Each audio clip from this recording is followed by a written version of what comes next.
الحمد لله الذي خلق الإنسان علمه البيان. الحمد لله نحمده ونستعينه ونستغفره ونؤمن به ونتوكل عليه ونعوذ به من شرور أنفسنا. من يهد الله فهو المهتدي ومن يضلل فلن تجد له وليا مرشدا. أشهد أن لا إله إلا الله وأشهد أن محمدا عبده ورسوله أرسله بالحق بشيرا ونذيرا بين يدي الساعة. من يطع الله ورسوله فقد رشد ومن يعصهما فإنه لا يضر إلا نفسه ولا يضر الله شيئا. اللهم صل على محمد وعلى آل محمد كما صليت على إبراهيم وعلى آل إبراهيم إنك حميد مجيد. اللهم بارك على محمد وعلى آل محمد كما باركت على إبراهيم وعلى آل إبراهيم إنك حميد مجيد. أما بعد فإن خير الكلام كلام الله وخير الهدي هدي محمد صلى الله عليه وسلم وشر الأمور محدثاتها وكل بدعة ضلالة. أعوذ بالله من الشيطان الرجيم.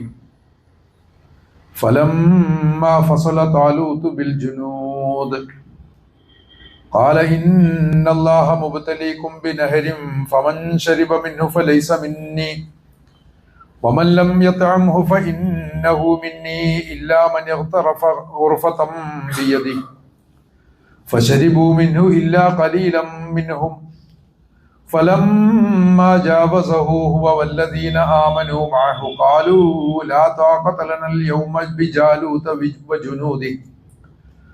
قال الذين يظنون أنهم ملاقو الله كم من فئة قليلة غلبت فئة كثيرة بإذن الله والله مع الصابرين. صدق الله.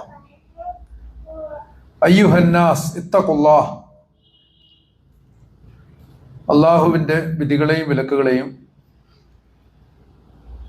ശരിയായി അറിയാനും സൂക്ഷ്മതയോടെ പാലിക്കാനും പരിശ്രമിക്കണമെന്ന് ആദ്യമായി വസിയത്ത് ചെയ്യുകയാണ്. അല്ലാഹു സുബ്ഹാനഹു വ തആല ഈ റമളാനിന്റെ എല്ലാ അനുഗ്രഹങ്ങളും നാം ഏവർക്കും മേൽ വർഷിക്കുമാറാകട്ടെ. നമ്മുടെ എല്ലാ തെറ്റുകുറ്റങ്ങളും പുറത്തു തരികയും നമുക്ക് പ്രിയപ്പെട്ടവരോടൊപ്പം അവന്റെ സന്മാർഗത്തിലും അവന്റെ ജന്നാത്തുൽ ഫിർദൗസിലും നമ്മെ എല്ലാവരെയും അള്ളാഹു ഒരുമിപ്പിക്കുകയും ചെയ്യുമാറാകട്ടെ. നമ്മുടെ ചുമതലകളെ ഓർമ്മിപ്പിക്കലാണ് നോമ്പ്. ലഅല്ലക്കും തത്തക്കൂൻ എന്നതിന് വ്യത്യസ്തങ്ങളായിട്ടുള്ള അർത്ഥതലങ്ങളുണ്ട്. ഇൻഷാ അല്ലാഹ് അത് പല വിശദീകരണങ്ങളിലൂടെ നമുക്ക് മനസ്സിലാക്കാവുന്നതാണ്. നമ്മളിപ്പോൾ മനുഷ്യന്റെ അഹങ്കാരത്തിന്റെ തത്വശാസ്ത്രങ്ങൾക്കെതിരായിട്ടുള്ള ഇസ്ലാമിന്റെ വാദങ്ങളെ സംബന്ധിച്ചാണ് പറഞ്ഞു വരുന്നത്. തെറ്റായ ദീനുകളെ കുറിച്ച് പറഞ്ഞിരുന്നു. ആ തെറ്റായ ദീനുകൾ എന്ന് പറയുന്നത് തന്നെയാണ് ഐഡിയോളജീസ് ഓഫ് അരഗൻസ്. അതിന്റെ ചില മാതൃകകൾ വിശുദ്ധ ഖുർആനിൽ പറയുന്നതും പരാമർശിക്കും. അതിലൊരു ഭാഗത്ത് സാമിരിയുണ്ട്, മറ്റൊരു ഭാഗത്ത് കാറൂനുണ്ട്, ഇനിയൊരു ഭാഗത്ത് ഫിറഔനുണ്ട്. കാറൂനെയും അയാളുടെ പ്രത്യയശാസ്ത്രത്തെയും സംബന്ധിച്ച് നമ്മൾ വിശദമായി അവലോകനം ചെയ്തതാണ്. ഇനി അങ്ങോട്ട് ഫിറഔനും സമാനമായ മാതൃകകളുമാണ് നമ്മുടെ ചർച്ചയ്ക്ക് വിഷയീഭവിക്കേണ്ടത്. ലോകത്തെ അറിയാനും അതിനോട് ക്രിയാത്മകമായി പ്രതികരിക്കാനും നമുക്ക് സാധിക്കണം. മുഅ്മിനുകൾ എന്ന നിലക്ക് അള്ളാഹുവിന്റെ ഖലീഫമാരാണ്, അള്ളാഹുവിന്റെ പ്രതിനിധികൾ എന്ന് അർത്ഥം പറയാം. വാക്കർത്ഥത്തിൽ അഭിപ്രായ വ്യത്യാസങ്ങൾ ഉണ്ടാകാമെങ്കിൽ പോലും മനുഷ്യന്റെ സ്ഥാനം അത് തന്നെയാണ്. അപ്പോൾ അള്ളാഹുവിന്റെ കൽപ്പനകൾ ഭൂമിയിൽ നിറവേറ്റുക, പാലിക്കുക, അതിനനുസൃതമായിട്ടുള്ള ഒരു ജീവിതം പടുത്തുയർത്തുക. അപ്പോൾ സ്വാഭാവികമായിട്ടും അതിന് ചുമതലപ്പെടുത്തപ്പെട്ട ഉമ്മത്ത് മുസ്ലിമ എന്ന ഖൈറു ഉമ്മ നമ്മുടെ ചുറ്റുപാടുകളെ സംബന്ധിച്ചും ലോകത്തെ സംബന്ധിച്ചും കൃത്യമായി അറിയേണ്ടതുണ്ട്, അറിയുകയും പരിവർത്തിപ്പിക്കുകയും. അതിനുവേണ്ടി നാം നമ്മെ തന്നെ അറിയണം, ഒപ്പം നമ്മുടെ റബ്ബിനെയും അറിയണം. യഥാർത്ഥത്തിൽ നമ്മുടെ തൗഹീദ് എന്ന് പറഞ്ഞാൽ അള്ളാഹുവിനുള്ള ഏകത്വത്തിലുള്ള നമ്മുടെ പൂർണ്ണമായ അംഗീകാരം, അല്ലെങ്കിൽ നമ്മുടെ അവബോധം, അറിവ്, വിശ്വാസം എന്ന് പറഞ്ഞാൽ അത് ആന്തരികവും ബാഹ്യവുമായ ഒട്ടേറെ പ്രതിസന്ധികളിൽ നിന്നുള്ള രക്ഷയാണ് എന്ന് മനസ്സിലാക്കണം. എന്തുകൊണ്ടാണ് മനുഷ്യൻ പ്രതിസന്ധികളിൽ അകപ്പെടുന്നത്? അതിൻ്റെ ഒരു പ്രധാനപ്പെട്ട കാരണം എന്ന് പറഞ്ഞാൽ lack of sense of purpose, പ്രയോജനത്തെ സംബന്ധിച്ചുള്ള ബോധത്തിന്റെ അഭാവം. എന്താണ് ജീവിതം, എന്തിനാണ് ജീവിതം എന്നതിനെ സംബന്ധിച്ചുള്ള തിരിച്ചറിവില്ലായ്മ. ഇത് ഒരു എക്സിസ്റ്റൻഷ്യൽ വാക്വം സൃഷ്ടിക്കും, ഒരു അസ്തിത്വപരമായ ശൂന്യത. എക്സിസ്റ്റൻഷ്യൽ വാക്വം എന്നത് ഒരു മനഃശാസ്ത്രപരമായ പ്രയോഗവും കൂടിയാണ്. മുമ്പ് ഇവിടെ വിശദീകരിച്ചതാണ്. വിക്ടർ ഫ്രാങ്കിൾ എന്ന മനഃശാസ്ത്രജ്ഞൻ അദ്ദേഹത്തിന്റെ ലോഗോ തെറാപ്പിയുടെ ഭാഗമായിട്ട് ഉപയോഗിച്ചിട്ടുള്ള ഒരു പ്രധാനപ്പെട്ട ഒരു സാങ്കേതിക പദമാണ് ഈ എക്സിസ്റ്റൻഷ്യൽ വാക്വം. അപ്പൊ അങ്ങനെ ഒരു അവസ്ഥ വന്നു കഴിഞ്ഞാൽ യഥാർത്ഥത്തിൽ നമ്മളങ്ങോട്ട് ചെതറിപ്പോകും, ഒരു സ്പ്ലിറ്റ് ആയി പോകും നമ്മുടെ വ്യക്തിത്വം തന്നെ. എന്താണ്, എന്തിനാണ്, എവിടെയാണ് എന്നതിനെ സംബന്ധിച്ചൊന്നും യാതൊരു ധാരണയുമില്ലാത്തൊരവസ്ഥ. ഇത് പറയുമ്പോൾ സൂറത്ത് യൂസുഫിലെ ഒരു സംഭാഷണമാണ് ഓർമ്മ വരുന്നത്. യൂസുഫ് അലൈഹി സ്വലാത്തു വസ്സലാം ജയിലിൽ തന്നോടൊപ്പം ഉണ്ടായിരുന്ന രണ്ടുപേരുമായി ഒരു സംഭാഷണം നടത്തിയല്ലോ. ആ രണ്ടുപേർ ഒരു അറിവിന് വേണ്ടി യൂസുഫ് അലൈഹി സ്വലാമയെ സമീപിച്ചതാണ്. യൂസുഫ് അലൈഹി സ്വലാം പറഞ്ഞു, നിങ്ങൾക്കത് താമസിയാതെ പറഞ്ഞു തരാൻ പറ്റുമെന്ന് ഞാൻ വിചാരിക്കുന്നു. കാരണം അങ്ങനെ വിചാരിക്കുന്നതിന്റെ കാരണം ഞാൻ പറയുന്നത് എൻ്റെ സ്വന്തമല്ല, മറിച്ച് അള്ളാഹു എന്നെ അറിയിക്കുന്നതാണ്. പക്ഷേ ചോദ്യത്തിന് കൃത്യമായ ഉത്തരം വരുന്നതിന് മുമ്പായിട്ട് എനിക്ക് നിങ്ങളോട് ചില കാര്യങ്ങൾ സംസാരിക്കേണ്ടതുണ്ട് എന്ന് പറഞ്ഞിട്ട് മനുഷ്യന്റെ വ്യത്യസ്ത പാരമ്പര്യങ്ങളെ താരതമ്യം ചെയ്യുന്ന സ്വഭാവത്തിലുള്ള കുറച്ച് ആയത്തുകൾ ഖുർആൻ അവിടെ ഉദ്ധരിക്കുക. യൂസുഫ് അലൈഹി ഇസ്ലാമിയുടെ വർത്തമാനം എന്ന നിലക്ക് അക്കൂട്ടത്തിൽ പറയുന്നൊരു കാര്യമുണ്ട്. യാ സ്വാഹിബൈ സിജൻ, തൗഹീദ് സ്ഥാപിക്കുകയാണ്, അല്ലെങ്കിൽ തൗഹീദിന്റെ ശരിയായ പ്രബോധനം. അത് മനഃശാസ്ത്രപരമായ ഒരു പ്രബോധനവും കൂടിയാണ്. നേരത്തെ സൂചിപ്പിച്ച എക്സിസ്റ്റൻഷ്യൽ വാക്വത്തിന്റെ മുകളിലാണ് യൂസുഫ് നബി അലൈഹി സ്വലാം കയറി പിടിക്കുന്നത്. ആളുകൾക്ക് എന്താണോ ആവശ്യം അത് കൊടുക്കാൻ നമുക്ക് സാധിക്കണം. ദീനി പ്രബോധകർ എന്ന് പറഞ്ഞാൽ വെറുതെ വർത്തമാനം പറയുന്നവരല്ല. ആളുകൾക്ക് എന്താണോ വേണ്ടത് അത് കൊടുക്കാൻ സാധിക്കുക എന്നുള്ളതാണ്. സംസാരമാണെങ്കിൽ പോലും ഒരാളെ മനസ്സിലാക്കിയിട്ട്, മുന്നിൽ നിൽക്കുന്നയാളെ മനസ്സിലാക്കിയിട്ട് അയാളുടെ മുൻഗണനാക്രമം എന്താണ് എന്നത് തിരിച്ചറിഞ്ഞിട്ട് വേണം നമ്മുടെ സംസാരത്തിന്റെ മുൻഗണനകൾ പോലും നിശ്ചയിക്കാൻ. അതിന് നമ്മൾ കുറെ കേൾക്കുകയും വേണം. ഒരു നല്ല കേൾവിക്കാരന് മാത്രമേ നന്നായി സംസാരിക്കുന്ന ഒരാളാവാൻ പറ്റുള്ളൂ എന്ന് സാധാരണ പറയാറുണ്ടല്ലോ. എന്തായാലും യൂസുഫ് നബി അലൈഹിസ്സലാം തൗഹീദിന്റെ ഒരു വലിയ പ്രഖ്യാപനം അവിടെ വെച്ച് നടത്തുന്നത്, യാ സ്വാഹിബൈ സിജിൻ, അല്ലയോ ജയിൽവാസികളായ എൻ്റെ സഹോദരങ്ങളെ, അർബാബു മുതഫരിഖൂൻ ഖൈറുൻ അമില്ലാഹുൽ വാഹിദുൽ ഖഹാർ, അമില്ലാഹുൽ വാഹിദുൽ ഖഹാർ. നിങ്ങൾക്ക് മുതഫരിഖുകളായ ഒരുപാട് അർബാബാണോ അല്ലെങ്കിൽ റബ്ബുകളാണോ? മുതഫരിഖ് എന്താണെന്ന് വിശദീകരിക്കാം. അങ്ങനെയുള്ള കുറെ റബ്ബുകളാണോ, അതോ ഏകനും കരുത്തനുമായ അജയ്യനായ അള്ളാഹുവാണോ ഖൈർ, ഏറ്റവും ഉത്തമം എന്നാണ്. ഇവിടെ ഖൈർ എന്നതിന് മുഹമ്മദ് അസദ് നൽകിയിട്ടുള്ള ഒരു നല്ലൊരു പരിഭാഷ, വിച്ച് ഈസ് മോർ റീസണബിൾ എന്നാണ് അദ്ദേഹം അത് പരിഭാഷപ്പെടുത്തിയിട്ടുണ്ട്. ഏതാണ് നല്ലതെന്ന് നിങ്ങൾക്ക് തോന്നുന്നത്? ഒരു നല്ലതിനെ യൂസുഫ് അലൈഹി സ്വലാം അവിടെ അടിച്ചേൽപ്പിക്കുകയല്ല ചെയ്തത്. നിങ്ങൾ തന്നെ ഒന്ന് ആലോചിച്ച് നോക്കും. വിച്ച് ഈസ് മോർ റീസണബിൾ എന്ന് പറഞ്ഞാൽ better conforming to the demands of reason എന്നൊരു വ്യാഖ്യാനവും കൊടുത്തിട്ടുണ്ട്.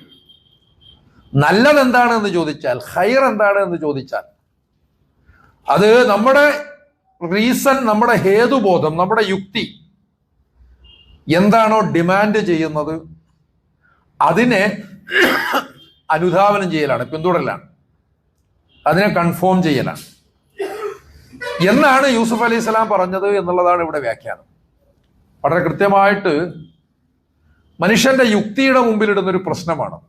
അർബാബും മുത്തഫരിഖൂൻ വേണോ, അതോ ഖൈറുൻ അമില്ലാഹുൽ വാഹിദുൽ ഖഹാർ എന്നാണ് ചോദ്യം. അർബാബും മുത്തഫരിഖൂൻ വേണോ, അതോ അള്ളാഹു വേണോ, ഏകനും അജയ്യനുമായ അള്ളാഹു വേണോ? അപ്പൊ ഇവിടെ അർബാബും മുത്തഫരിഖൂൻ എന്ന് പറഞ്ഞാൽ ആരാണ്? മുത്തഫരിഖൂൻ എന്ന് പറഞ്ഞാൽ അദ്ദേഹം തന്നെ നൽകുന്ന ഒരു അർത്ഥം, each of then different from the other, ഒന്ന് മറ്റൊന്നിൽ നിന്ന് വ്യത്യസ്തമായിരിക്കുന്ന സ്വഭാവത്തിൽ. അതോടൊപ്പം തന്നെ അദ്ദേഹം പറയുന്നുണ്ട്, ദി എക്സ്പ്രഷൻ മുത്തഫരിഖൂൻ കൊണോട്ട്സ് സെപ്പറേറ്റ്നെസ്, കംപ്ലീറ്റ് ഒരു സെപ്പറേറ്റ്നെസ്സിനെ അടയാളപ്പെടുത്തുന്നതാണ് മുത്തഫരിഖ് എന്ന പദം. എന്ന് പറഞ്ഞാൽ പൂർണ്ണമായും വേർതിരിഞ്ഞത്, സെഗ്രിഗേറ്റഡ് എന്ന് പറയാം. സെഗ്രിഗേറ്റഡ് ആയിട്ടുള്ള റബ്ബുകൾ. ഈ പ്രയോഗത്തിലൊക്കെ വലിയ ആശയങ്ങളുണ്ട്, അർത്ഥങ്ങളുണ്ട് എന്ന് മനസ്സിലാക്കണം. സെഗ്രിഗേറ്റഡ് ആയിട്ടുള്ള ദൈവങ്ങൾ, അതിന്റെ ഉപാസകരിൽ ഇതേ സെഗ്രിഗേഷൻ്റെതായ വ്യവസ്ഥിതിയും മനസ്ഥിതിയും ഉണ്ടാക്കും. അതാണ് നമ്മളിൽ ശൈഥില്യം ഉണ്ടാക്കുന്നത്. അതാണ് നമ്മുടെ ഉള്ളിൽ ഒരു എക്സിസ്റ്റൻഷ്യൽ വാക്വമായിട്ട് മാറുന്നത്. എന്ന് പറയുമ്പോൾ ചോദിക്കും, തൗഹീദ് അംഗീകരിക്കുന്ന ആൾക്ക് ഈ പ്രശ്നങ്ങളൊന്നും വരുന്നില്ലേ? അംഗീകരിക്കേണ്ടതുപോലെ അംഗീകരിക്കുക, എല്ലാ സമയത്തും അംഗീകരിക്കുക എന്നൊക്കെ ഉണ്ട്. മനുഷ്യന്റെ തിരിച്ചറിവിന്റെ ബലം എല്ലായ്പ്പോഴും ഒരുപോലെ നിൽക്കില്ല. പ്രവാചകൻ ഒരിക്കൽ പറഞ്ഞിട്ടുണ്ട്, അൽ ഈമാനു യസീദു വ യൻഖുസു, ഈമാൻ തന്നെ ഇങ്ങനെ കൂടിയും കുറഞ്ഞിരിക്കുന്നു. ഈമാൻ തന്നെ കൂടിയും കുറഞ്ഞു ഇരിക്കും. പക്ഷെ കൂടിയ അവസ്ഥയിലേക്ക് തന്നെ പോയി അവിടെ സ്ഥിരമാകണമെങ്കിൽ നമുക്ക് അറിവ് വളരെ അനിവാര്യമാണ്. എന്താണ് കാര്യം എന്നതിനെ സംബന്ധിച്ചുള്ള തിരിച്ചറിവ്. അതുകൊണ്ടാണ് ഇതൊക്കെ പറയുന്നത് എന്ന് മനസ്സിലാക്കണം. എന്തായാലും ഇവിടെ പ്രശ്നം, ഒന്നാമതായിട്ട് നമ്മൾ ഉന്നയിച്ചിട്ടുള്ള പ്രശ്നം എന്താണെന്ന് വെച്ചാൽ, നമ്മൾ മൊത്തത്തിൽ എല്ലാം സ്കാറ്റേഡ് ആയി പോവുക, എവറിത്തിങ് ഫോളിങ് അപ്പാർട്ട് എന്നൊക്കെ പറയാറുണ്ടല്ലോ. അത് ചിന്നു അച്ചേബിയുടെ ഒരു നോവലിന്റെ തലക്കെട്ടാണ്. എവറിത്തിങ് ഫോളിങ് അപ്പാർട്ട് എന്ന് പറഞ്ഞാൽ എല്ലാം അങ്ങോട്ട് തകർന്നു പോവുക, ശിഥിലമായി പോവുക, ഫ്രാഗ്മെന്റഡ് ആയി പോവുക. അങ്ങനെ ഒരു അവസ്ഥയിലാണ് മനുഷ്യൻ ഈ പറയുന്ന ഒരു അസ്തിത്വ പ്രതിസന്ധി അനുഭവിക്കുക. അതുപോലെ തന്നെ അപ്പൊ യഥാർത്ഥത്തിൽ ഈ അർബാബ് മുത്തഫരിഖൂൻ എന്ന് പറഞ്ഞാൽ ഇതുപോലെ ഫ്രാഗ്മെന്റഡ് ആണ്, ഇതുപോലെ സ്കാറ്റേഡ് ആണ്. അപ്പൊ സ്വാഭാവികമായിട്ടും അവക്ക് നിങ്ങളെ രക്ഷപ്പെടുത്താൻ പറ്റില്ല എന്നാണ്.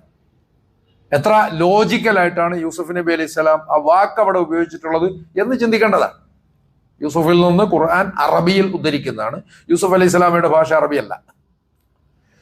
അറബി അല്ലെങ്കിലും അതിനോട് സമാനതയുള്ള ഹീബ്രു ഭാഷ സംസാരിച്ച യഹൂദ സമൂഹത്തിൽപ്പെട്ട ഒരാളാണല്ലോ യൂസുഫ് അലൈഹി സ്വലാം. എന്തായാലും അവിടെ ഉപയോഗിച്ചിട്ടുള്ള വാക്ക്, അതുപോലെ തന്നെ ഈ താരതമ്യം വളരെ പ്രധാനമാണ്. അമില്ലാഹുൽ വാഹിദുൽ ഖഹാർ എന്നാണ് ചോദിക്കുന്നത്. ഏകം എന്ന് മാത്രമല്ല, കരുത്തുറ്റത്. അള്ളാഹുവിനാണ് നിങ്ങൾ ഇബാദത്ത് ചെയ്യുന്നതെങ്കിൽ അത് നിങ്ങൾക്ക് കരുത്തുണ്ടാക്കും. നിങ്ങളെ അത് ഒരു ഏക മനസ്ഥിതി, ഒറ്റ ബുദ്ധി എന്നുള്ളൊരു നെഗറ്റീവ് പ്രയോഗമല്ല ഇവിടെ മീനിങ് കേട്ടോ. പിടിവാശിക്കാരായ ആളുകളെ ഒറ്റ ബുദ്ധി എന്ന് പറയാറ്, അതല്ല ഇവിടെ ഉദ്ദേശം.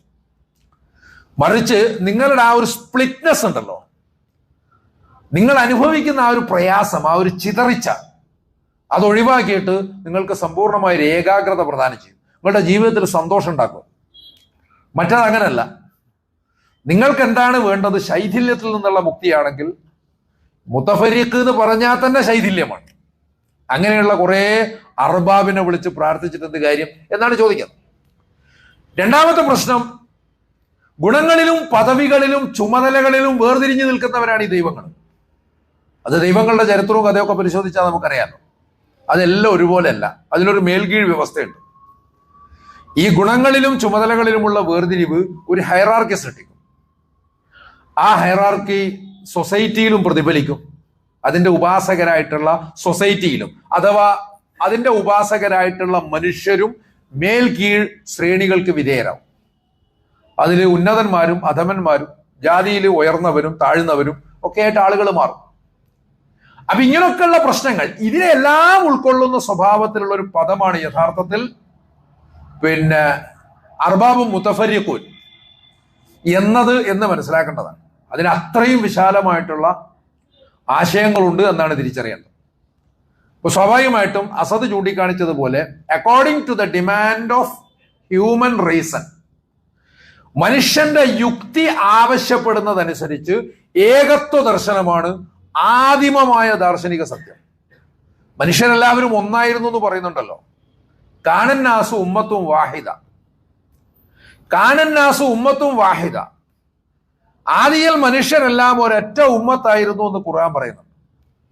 ഒരൊറ്റ ഉമ്മത്തായിരിക്കണമെങ്കിൽ, ഒരൊറ്റ ഉമ്മത്തായി തുടരണമെങ്കിൽ ഏകനായ അള്ളാഹുവിലുള്ള അവലംബം അനിവാര്യമാണെന്നുള്ളതാണ് ഖുർആന്റെ നിലപാട്. ഇത് നിങ്ങളുടെ റീസണും ലോജിക്കുമായിട്ട് എത്രത്തോളം യോജിക്കുന്നുണ്ട് എന്ന് പരിശോധിച്ചോളെന്നാണ് ഖുർആൻ പറയുന്നത്. അത് പരിശോധിക്കാവുന്നതാണ്. ആ പരിശോധന നമുക്ക് വിട്ടു തന്നിരിക്കും. മാത്രവുമല്ല, പല പ്രത്യയശാസ്ത്രങ്ങളിലും സിദ്ധാന്തങ്ങളിലും ഇപ്പൊ മാർക്സ് വിഭാവനം ചെയ്യുന്നതനുസരിച്ച് ചരിത്രത്തിന്റെ ചില ഘട്ടങ്ങളുണ്ട്. അതിൽ ഏറ്റവും ആദിമ ഘട്ടം എന്ന് പറഞ്ഞാൽ ഒരു പ്രിമിറ്റീവ് കമ്മ്യൂണിസമാണ്. ഒരു പ്രിമിറ്റീവ് കമ്മ്യൂണിസം, ഒരു ആദിമ കമ്മ്യൂണിസം. അവിടെ എല്ലാവരും സമന്മാരാണ്. എല്ലാവരും അവരുടെ കഴിവനുസരിച്ച്, എല്ലാവർക്കും അവരുടെ ആവശ്യമനുസരിച്ച്. ഇതിനാണല്ലോ സോഷ്യലിസം കമ്മ്യൂണിസം എന്നൊക്കെ പറയാം. എല്ലാവരും അവരുടെ കഴിവനുസരിച്ച്, എല്ലാവർക്കും അവരുടെ ആവശ്യമനുസരിച്ച്. വളരെ നല്ലൊരു സിദ്ധാന്തമാണ്. പക്ഷെ ഇതുപോലും ഈ ഒരു ആശയം നിലനിൽക്കണമെങ്കിൽ മാർക്സിന് ഇല്ലാതെ പോയൊരു സാധനമുണ്ട്. ഒരു മെറ്റാഫിസിക്കൽ ഗ്രൗണ്ട് ഉണ്ടാവണം. അങ്ങനെ ഒരു ഗ്രൗണ്ട് മാർക്സിസത്തിനില്ല. ഈ ഒരു ആദിമ കമ്മ്യൂണിസ്റ്റ് സമൂഹം എന്ന് പറയുന്നത് ചരിത്രത്തിൽ യഥാർത്ഥമാണെങ്കിൽ അതിന് ഏകത്വത്തിൻ്റെതായ ഒരു ഗ്രൗണ്ട് ഉണ്ടാവണം. അപ്പൊ സ്വാഭാവികമായിട്ടും അങ്ങനെ ഒരു നീതി നിലനിന്നിട്ടുണ്ടെങ്കിൽ അവിടെയും ദർശനം തൗഹീദാവാനേ സാധ്യതയുള്ളൂ എന്നുള്ളതാണ് യഥാർത്ഥത്തിൽ വിശുദ്ധ ഖുർആൻ നമ്മളെ പഠിപ്പിക്കുന്നത്, യൂസുഫ് നബി അലൈഹി സ്വലാം പഠിപ്പിക്കുന്നത് എന്ന് മനസ്സിലാക്കണം. ഇത്രയും മനസ്സിലാക്കിക്കൊണ്ട് മനുഷ്യർക്കുള്ള പ്രശ്നങ്ങൾക്കുള്ള റിയൽ പരിഹാരമായിട്ട് തന്നെ ഖുർആനിനെയും തൗഹീദിനെയും നമ്മൾ തിരിച്ചറിയുമ്പോൾ, നമ്മൾ നേരത്തെ പറഞ്ഞ മറ്റു ദീനുകൾ, അനീതിയുടെ ദീനുകൾ, കാറൂന്റെ ദീന്, സാമരിയുടെ ദീന്, ഫിറൗനിന്റെ ദീന്, ഇത് എന്തുകൊണ്ട് എതിർഭാഗത്ത് പ്രതിസ്ഥാനത്ത് വരുന്നു എന്ന് നമുക്ക് എളുപ്പം മനസ്സിലാവും. ഇതിങ്ങനെ പറയുമ്പോൾ ഇന്നത്തെ ദിവസത്തിന് ഉള്ള സവിശേഷത അറിയാം. ഇന്ന് അല്ലെങ്കിൽ നാളെ, ലോകത്ത് കലണ്ടർ മാറുന്നതിനനുസരിച്ച് ഇന്നോ അല്ലെങ്കിൽ നാളെയോ. ഇതിനെ യൗമുൽ ഫുർഖാൻ എന്ന് ഖുർആൻ വിശേഷിപ്പിച്ചിട്ടുണ്ട്. റമദാൻ 17 യൗമു ബദ്റാൻ. റമദാൻ 17 ഡേ ഓഫ് ക്രൈറ്റീരിയൻ, മാനദണ്ഡത്തിന്റെ, ഫുർഖാനിന്റെ ദിവസമാണ്. അപ്പോൾ ഇവിടെ നമ്മൾ ഉപയോഗിക്കേണ്ടതായ ഒരു മാനദണ്ഡം ചരിത്രം പഠിക്കാൻ, ദർശനങ്ങളെ വിലയിരുത്താൻ, അതോടൊപ്പം തന്നെ നമ്മളെ തന്നെ മനസ്സിലാക്കാനും ആനുകാലിക ആഗോള സംഭവങ്ങളുടെ വിശകലനത്തിലും ഒക്കെ നമുക്കൊരു ഫുർഖാൻ ഉണ്ടാവണം. ആ ഫുർഖാനിന്റെ പ്രകാശനത്തിന്റെ ദിനമാണിന്ന് എന്ന് നമ്മൾ മനസ്സിലാക്കും. അതുകൊണ്ടാണ് ഇന്നേ ദിവസം തന്നെ നമ്മൾ പറഞ്ഞു വരുന്ന വിഷയത്തിന്റെ അടുത്ത സ്റ്റേജിലേക്ക് കടക്കുന്നത്. കാറൂനെ വിട്ടിട്ട് ഫിറൗനിലേക്ക് കടക്കാൻ കാരണം അതാണ്. ഇന്ന് ലോകത്ത് നിലനിൽക്കുന്ന, ലോകം വാഴുന്ന ഫിറൗനിന്റെ അതിക്രമങ്ങൾ നമ്മൾ നേരിട്ട് അനുഭവിച്ചുകൊണ്ടിരിക്കും. കഴിഞ്ഞ കുറച്ച് ദിവസങ്ങൾ ഭയാനകമായ വിധത്തിലാണ് കടന്നു പോകുന്നത്. നമ്മൾ വളരെയധികം പ്രയാസത്തിലുമാണ്. ഇസ്രായേൽ ഫലസ്തീൻ എന്നൊക്കെ പറഞ്ഞിട്ടുള്ള ഒരു പ്രശ്നം നമ്മൾ ഒരുപാട് വിശകലനം ചെയ്തിട്ടുണ്ട്, അതിന്റെ രാഷ്ട്രീയവും ചരിത്രവും ഒക്കെ. അതേസമയം അതൊക്കെ വിട്ടിട്ട് ഇപ്പൊ അതിൽ നിന്ന് ഇങ്ങോട്ട് ഇറാനിലേക്ക് പ്രവേശിച്ചിരിക്കുകയാണ്. ഇറാൻ ആണവായുധം നിർമ്മിക്കുന്നു എന്നാണ് ആക്ഷേപം. അങ്ങനെ ഒരു കാരണം പറഞ്ഞിട്ടാണ്. അത് പണ്ട് അജവ്രക ന്യായം എന്ന് പറഞ്ഞിട്ട് സഞ്ജയന്റെ ന്യായശാസ്ത്രം. എന്തെങ്കിലും ഒരു കാരണം വേണമല്ലോ. അപ്പൊ എന്തെങ്കിലും ഒരു കാരണം വേണമല്ലോ. പുലിക്ക് ആടിനെ കൊല്ലണം. പുലിയല്ല, ചെന്നായി. വ്രകം എന്ന് പറഞ്ഞാൽ ചെന്നായിയാണ്. ചെന്നായക്ക് ആടിനെ കൊല്ലണം. കൊല്ലാൻ എന്തെങ്കിലും ഒരു കാരണം വേണം. അപ്പൊ ചെന്നായ പറയാണ്, നീ കുളം കലക്കരുത്. കുളത്തിൽ നിന്ന് എത്രയോ ദൂരം മാറിയിട്ടാണ് ഈ ആട് നിൽക്കുന്നത്. ആട് പറഞ്ഞു, ഞാൻ കുളത്തിന്റെ അടുത്ത് പോലും ഇല്ലല്ലോ. നീ കലക്കിയിട്ടില്ലെങ്കിൽ ഇതിൽ ഉപ്പ കലക്കിയിട്ടുണ്ട് എന്ന് പറഞ്ഞിട്ട് ആടിനെ കൊന്ന കഥയാണ് സഞ്ജയൻ പറയുന്നത്. അതുകൊണ്ടാണ് ഈ ഒരു അജവ്രക ന്യായം, ഇങ്ങനൊരു ന്യായവും പറഞ്ഞിട്ട് പണ്ട് സദ്ദാം ഹുസൈനെ പിടിക്കാൻ വേണ്ടി പോയിരുന്നു മാരകായുധങ്ങൾ, ഇതുവരെ അതാരും കണ്ടിട്ടില്ല. സദ്ദാം ഹുസൈനെ തൂക്കിക്കൊന്നിട്ട് കൊല്ലൊരുപാടായി. അതുപോലെയാണ് ഇറാനിൽ ആണവായുധങ്ങൾ ഇറാൻ ഉണ്ടാക്കൂല എന്ന് നേരത്തെ പ്രഖ്യാപിച്ചതാണ്. പക്ഷെ അവരുടെ ആവശ്യങ്ങൾക്ക് വേണ്ടി ആണവോർജം, യുറേനിയം, പ്ലൂട്ടോണിയം ഒക്കെ സമ്പുഷ്ടീകരിക്കാൻ അവർക്ക് അവകാശമുണ്ട്. ആണവായുധ നിർവ്യാപന കരാറിൽ അവർ ഒപ്പുവെച്ചിട്ടുമില്ല. അവരതിന് ബാധ്യസ്ഥരൊന്നുമല്ല. പക്ഷെ അവർ പറയുന്നുണ്ട്, ഞങ്ങൾക്ക് ഫത്വ ഉണ്ട്, ഞങ്ങളുടെ സുപ്രീം ലീഡർ പറഞ്ഞിട്ടുണ്ട് ആണവായുധങ്ങൾ ഉപയോഗിക്കരുത്, അത് ഹറാമാണ്, ഞങ്ങളത് ഉണ്ടാക്കൂല, അത് നിങ്ങളെ പേടിച്ചിട്ടൊന്നുമല്ല എന്നാണ് അവർ പറഞ്ഞത്. അപ്പൊ ഇല്ലാത്തൊരു കാരണം പറഞ്ഞിട്ട് ഇപ്പോഴും നമ്മളിപ്പോ ഒരു 180 പെൺകുട്ടികളുടെ 160 ഇങ്ങനെ വ്യത്യസ്ത റിപ്പോർട്ടുകളുണ്ട്. പെൺകുഞ്ഞുങ്ങളുടെ മൃതദേഹങ്ങൾ അങ്ങനെ കഫം പുടവയിൽ അങ്ങനെ നിരത്തി കിടത്തിയതായിട്ട് നമ്മൾ കാണും. പക്ഷെ നമ്മൾ വിചാരിക്കുകയാണ് ഈ കാഴ്ച കണ്ടിട്ട് ലോകത്തിലൊന്നും സംഭവിക്കുന്നില്ല, അത് കണ്ടിട്ട് ഉറക്കം നഷ്ടപ്പെടുന്നില്ലെങ്കിൽ ഈ ലോകം ഉണരാൻ പോകുന്നില്ല എന്നല്ല ഇതിന്റെ അർത്ഥം. സത്യത്തിൽ എന്താണ് യഥാർത്ഥത്തിൽ സംഭവിക്കുന്നത്? നേരത്തെ വിയറ്റ്നാമിൽ ഒരു പെൺകുട്ടി, അവിടെ നാപ്പാം ബോംബിങ് നടന്നപ്പോൾ പിന്നെ ഉടുതുണിയില്ലാതെ പൊള്ളലേറ്റിട്ട് ഓടുന്ന ഒരു പെൺകുട്ടി, ആ ഒരൊറ്റ ഫോട്ടോ യുദ്ധം അവസാനിപ്പിക്കാൻ പ്രധാന കാരണമായി തീർന്നത് ആ ഒരൊറ്റ ഫോട്ടോ ആണ് എന്നുള്ളതാണ് ചരിത്രം. അപ്പൊ അതുപോലെ പ്രത്യേകിച്ച് കുഞ്ഞുങ്ങളുടെ ചിത്രം കണ്ടു കഴിഞ്ഞാൽ നമുക്കൊക്കെ അങ്ങനെയാണ്. ഇത് 150 പെൺകുഞ്ഞുങ്ങളുടെ മൃതദേഹങ്ങൾ അങ്ങനെ നിരത്തി കിടക്കുന്ന ചിത്രത്തോട് നിസ്സംഗമായി പ്രതികരിക്കുന്ന ഒരു ലോകത്തിലാണ് നമ്മൾ ബദറിന്റെ കഥ പറയുന്നത്. ഒന്ന് ആലോചിച്ച് നോക്കണം. ഇതിനെ എങ്ങനെ പരിവർത്തിപ്പിക്കുക എന്ന് പറഞ്ഞു കഴിഞ്ഞാൽ നമ്മൾ ഒരുപാട് ആലോചിക്കേണ്ട വിഷയമാണ്. എന്നാൽ അതിനു വേണ്ടി തീവ്രമായി പരിശ്രമിക്കുകയും ചെയ്യണം. അവിടെ അങ്ങനെയുള്ള ആക്രമണങ്ങൾ നടന്നുകൊണ്ടിരിക്കുന്നു. ഫലസ്തീനിലാണെങ്കിൽ നേരത്തെ തുടങ്ങിയത് ഇനിയും നിന്നിട്ടില്ല. കരാറ്, സമാധാനം, വെടിനിർത്തൽ എന്നതൊക്കെ വെറുതെ പറച്ചലാണ്, അതിനപ്പുറം വേറൊന്നും ഇല്ല. അവിടെ ഒരു നീതിബോധം നമ്മൾ യഥാർത്ഥത്തിൽ എങ്ങനെയാണ് ആവേണ്ടത്? ബദറിൽ ശരിക്കും പറഞ്ഞാൽ നമ്മൾ ഓതി വെച്ചിട്ടുള്ള ആയത്തുകളുടെ ഒരു പ്രധാനപ്പെട്ട ഭാഗം അതാണ്. അത് താലൂത്ത് സംഘത്തെയും കൊണ്ട് പോവാണ് ജാലൂത്തിനെ നേരിടാൻ വേണ്ടിയിട്ട്. ഗോലിയാത്ത് ഫിലിസ്തീനാണ്, അന്നത്തെ ഫിലിസ്തീൻ, ഇന്നത്തെ ഫലസ്തീനികളല്ല, അത് വേറെ തന്നെയാണ്. അന്നത്തെ ഫിലിസ്തീൻ, പക്ഷെ സ്ഥലം അത് തന്നെയാണ്. അവരെ നേരിടാൻ വേണ്ടി പോവാണ്. അവിടെ ഇന്നത്തെ സയനിസത്തെ പോലെ തന്നെയുള്ള ഒരു വലിയൊരു ഫാഷിസ്റ്റ് ഉണ്ടായിരുന്നു. അപ്പൊ അവരെ നേരിടാൻ വേണ്ടി പോകുമ്പോൾ താലൂത്ത് ഒരുപക്ഷെ പ്രവാചകന്റെ കൽപ്പന പ്രകാരമായിരിക്കാം. താലൂത്ത് തന്റെ കൂടെയുള്ളവരോട് പറഞ്ഞു, അള്ളാഹു ഒരു നദിയിൽ നിന്ന് നിങ്ങളെ പരീക്ഷിക്കാൻ ഉദ്ദേശിക്കും. ആരാണോ അതിൽ നിന്ന് വെള്ളം കുടിക്കുന്നത് അവൻ നമ്മിൽപ്പെട്ടവനല്ല. എന്നാൽ ആരാണോ അതിൽ കുടിക്കാതിരിക്കുന്നത്, നോമ്പ് നോറ്റിട്ടാണ് ബദറിൽ, നോമ്പ് നോറ്റിട്ടാണോ അല്ലയോ എന്നുള്ളത് വിഷയമല്ല, നോമ്പ് മാസത്തിലാണ് ബദർ. എന്തായാലും ആരാണോ അതിൽ നിന്ന് കുടിക്കാതിരിക്കുന്നത് അവൻ നമ്മുടെ കൂട്ടത്തിൽപ്പെട്ടവനാണ്. പക്ഷേ വേണമെങ്കിൽ ഒരു കവിള് കുടിക്കാം, ഒരു കൈ കൊണ്ട് ഇങ്ങനെ കോരി കുടിക്കാം, അതിൽ പ്രശ്നമില്ല. പക്ഷെ കൂടുതൽ ആളുകളും വയറ് നിറച്ചു കുടിച്ചു. അതിൽ തന്നെ മനസ്സിലാക്കാൻ പോലെ ഈമാൻ.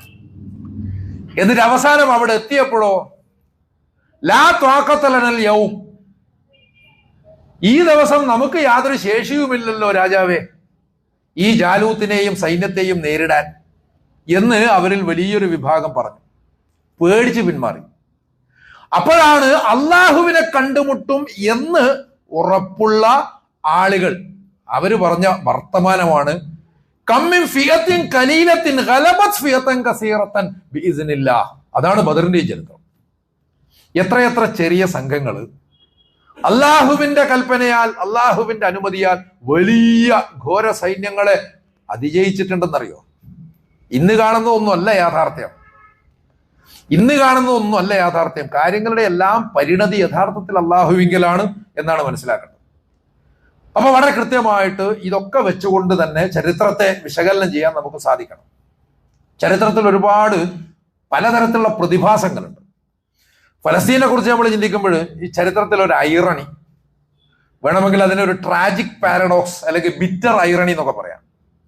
ഒരു ഭീകരമായിട്ടുള്ള ഒരു ഐറണി. അതെന്താണെന്ന് വെച്ചാൽ ഫറോവ കുഞ്ഞുങ്ങളെ കൊന്നിരുന്നു. ഖുർആനാണ് പറയുന്നത്. യഹൂദരുടെ കുഞ്ഞുങ്ങളെ ഫറോവ കൊന്നിരുന്നു. എന്നാൽ ആ വിക്ടിംസ് ആണ് ഇന്നത്തെ വിക്ടിമൈസേഴ്സ്. നമ്മളൊന്ന് ആലോചിച്ച് നോക്കണം. അതേ യഹൂദർ ഇന്ന് കുഞ്ഞുങ്ങളെ കൊല്ലാണ്. യഹൂദർ എന്ന് പറഞ്ഞൊരു സമുദായത്തെ മുദ്രകുത്തല്ല ചെയ്യുന്നത്, അവരിലെ ഫനാറ്റിക്കുകൾ അല്ലെങ്കിൽ അവരിലെ റേസിസ്റ്റുകൾ. അവരിന്ന് കുഞ്ഞുങ്ങളെ കൊല്ലുകയാണ്, യാതൊരു തരത്തിലുള്ള മനസ്താപവും ഇല്ലാതെ. ഒന്ന് ആലോചിച്ച് നോക്കണം.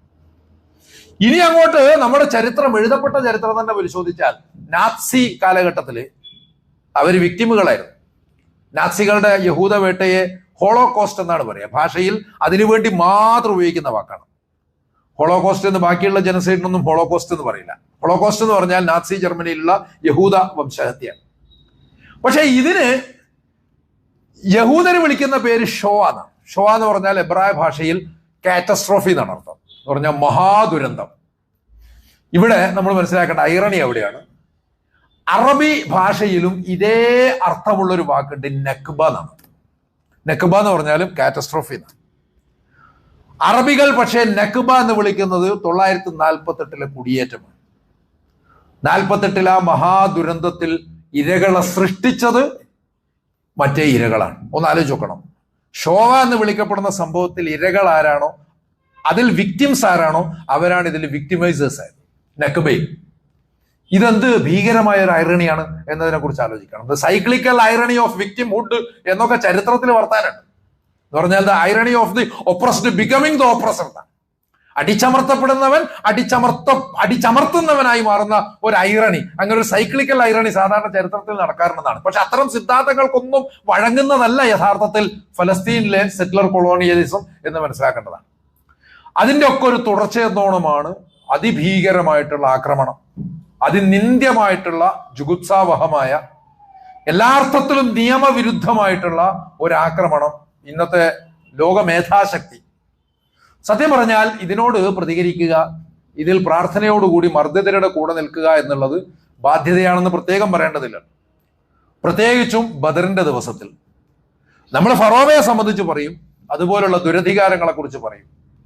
പക്ഷെ അതൊക്കെ പറയുമ്പോഴും അതിന്റെ നിലനിൽക്കുന്ന തുടർച്ചയെ കൂടി തിരിച്ചറിയാനും മനസ്സിലാക്കാനും സാധിച്ചെങ്കിൽ മാത്രമേ അത്തരം അറിവുകൾ കൊണ്ട് പ്രയോജനമുള്ളൂ എന്ന് മനസ്സിലാക്കുക. അല്ലാഹു സുബ്ഹാനഹു വ തആല കാര്യങ്ങൾ ശരിയായി മനസ്സിലാക്കി ശരിയായ രീതിയിൽ പ്രതികരിക്കാനുള്ള തൗഫീഖ് നമുക്കെല്ലാവർക്കും പ്രദാനം ചെയ്യുമാറാകട്ടെ.